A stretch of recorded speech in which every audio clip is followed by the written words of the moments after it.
Imagine करो आप एक बहुत ही कॉम्प्लेक्स प्रॉब्लम पे काम कर रहे हो लेकिन सॉल्यूशन दिमाग में बिल्कुल नहीं आ रहा। इस वजह से आप फ्रस्ट्रेट हो जाते हो एंड यू थिंक बस यार आज बहुत काम कर लिया, अब और नहीं। लेकिन फिर जब आप अपने प्रॉब्लम से दूर जाते हो एकदम से सॉल्यूशन दिमाग में आ जाता है और आप सोचते हो कि जब मैं इतना कॉन्सेंट्रेट कर रहा था तभी ये सॉल्यूशन मेरे दिमाग में क्यों नहीं आया। आई एम श्योर आपके साथ में ये कभी ना कभी तो हुआ ही होगा।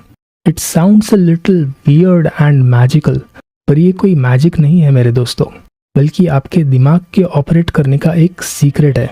आज हम बात करने वाले हैं इंटेंशनल प्रोक्रास्टिनेशन के बारे में। हाँ, आपने सही सुना, प्रोक्रास्टिनेशन को हम एक टूल बना सकते हैं।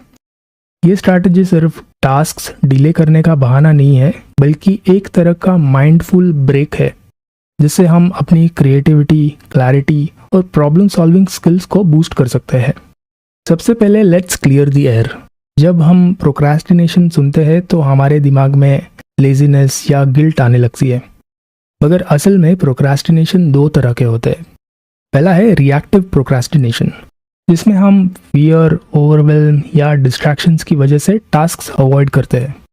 और दूसरा है इंटेंशनल प्रोक्रास्टिनेशन, जिसे स्ट्रेटेजिक डिले भी कहते हैं, जहां हम कॉन्शियसली डिसाइड करते हैं कि अभी हमें काम नहीं करना चाहिए क्योंकि हम समझ जाते हैं कि दिमाग को रिफ्रेश करने का मौका देने से हम ज़्यादा प्रोडक्टिव हो सकते हैं। रिसर्च ने यह दिखाया है कि जब हम अपने दिमाग को इंटेंशनली रिलैक्स करते हैं तो एक इंक्यूबेशन पीरियड शुरू हो जाता है। आइडियाज़ पकने लगते हैं। मतलब जब हम किसी चैलेंजिंग प्रॉब्लम से ब्रेक लेते हैं, हमारा सबकॉन्शियस माइंड काम करता रहता है और नए आइडियाज जनरेट करता रहता है। इस प्रकार का प्रोक्रास्टिनेशन एक ऐसा इंटेंशनल ब्रेक है जो हमें अलाउ करता है अपने थॉट्स को प्रोसेस करने में और फ्रेश पर्सपेक्टिव के साथ दोबारा टैकल करने में। सोचो, अगर आप अपने दिमाग को थोड़ा टाइम दोगे तो शायद आप नए सॉल्यूशंस देख पाओगे जो पहले दिखाई नहीं देते थे। अब प्रैक्टिकल टिप्स पे चलते हैं, कैसे आप अपने डेली रूटीन में इंटेंशनल प्रोक्रास्टिनेशन इंक्लूड कर सकते हो। इसके 3 ही पॉइंट्स हैं। पहले आइडेंटिफाई करो ऐसे टास्क्स जो क्रिएटिव थिंकिंग या कॉम्प्लेक्स डिसीजंस डिमांड करते हैं।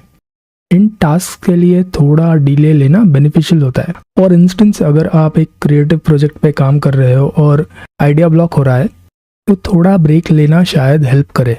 Point number 2, plan natural breaks. अपने दिन को इस तरह से प्लान करो कि आप एक लंबी अनइंटरप्टेड वर्किंग सेशन के बाद एक एक्सटेंडेड ब्रेक ले सको। मान लो आप 1-2 घंटे फोकस्ड काम करते हो, फिर 15 से 20 मिनट ब्रेक लो। इस ब्रेक में आप अपने आप को वर्क एनवायरनमेंट से दूर ले जाए। शायद एक शॉर्ट वॉक, थोड़ा फ्रेश हवा और कोई ऐसी एक्टिविटी जो आपको रिलैक्स कर दे। ये करने से आप रिलैक्स भी कर पाओगे और आपके सबकॉन्शियस माइंड को चीज़ें प्रोसेस करने का टाइम भी मिलेगा। और थर्ड पॉइंट है रिफ्लेक्शन एंड नोट टेकिंग। जब भी ब्रेक लेते हो, अगर कोई इंटरेस्टिंग आइडिया या सॉल्यूशन दिमाग में आता है, तुरंत नोट डाउन करो।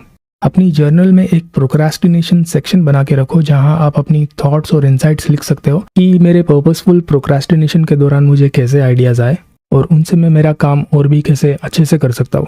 जो भी क्रिएटिव आइडियाज़ या थॉट्स आए, आप बस वहाँ लिखते जाओ। अब जो पॉइंट बोलने वाला हूँ वो बहुत इंपॉर्टेंट है, तो इसको ठीक से समझ लो। हर सिचुएशन में डिले करना सही नहीं होता। आपको पता होना चाहिए कि कब प्रोक्रास्टिनेट करना है और कब इमीडिएट एक्शन लेना है। इसके लिए 3 चीज़ें ध्यान में रखो। पहला है टाइम सेंसिटिविटी। अगर कोई टास्क अर्जेंट है तो उसे डिले मत करो, स्पेशली वो काम जो डेडलाइन से पहले कंप्लीट करना ज़रूरी है। सेकंड है सेल्फ अवेयरनेस। अपने आप से ऑनेस्टली पूछो, क्या मैं सच में इस टास्क के लिए नया पर्सपेक्टिव चाहता हूँ या बस मैं काम अवॉइड कर रहा हूँ क्योंकि मुझे ये काम मुश्किल लग रहा है। थर्ड है रेगुलर चेक इन्स। ब्रेक के बाद अपने प्रोग्रेस को एसेस करो। देखो कि क्या डिले करने से एक्चुअली हेल्प मिली या फिर आप बस प्रोक्रास्टिनेशन के जाल में फंस गए और प्रोडक्टिव नहीं अनप्रोडक्टिव प्रोक्रास्टिनेशन कर लिया। आप कुछ कॉमन मिसकंसेप्शन और पिटफॉल्स पे भी नज़र डालते हैं जिनको करने से आप प्रोडक्टिव प्रोक्रास्टिनेशन में मास्टरी हासिल कर लोगे। Confusing delay with avoidance. Intentional delay productive हो सकता है, लेकिन अगर आप कंटिन्यूसली टास्क को बिना स्ट्रक्चर के डिले करते हो तो वो आपकी प्रोडक्टिविटी का एनिमी बन सकता है।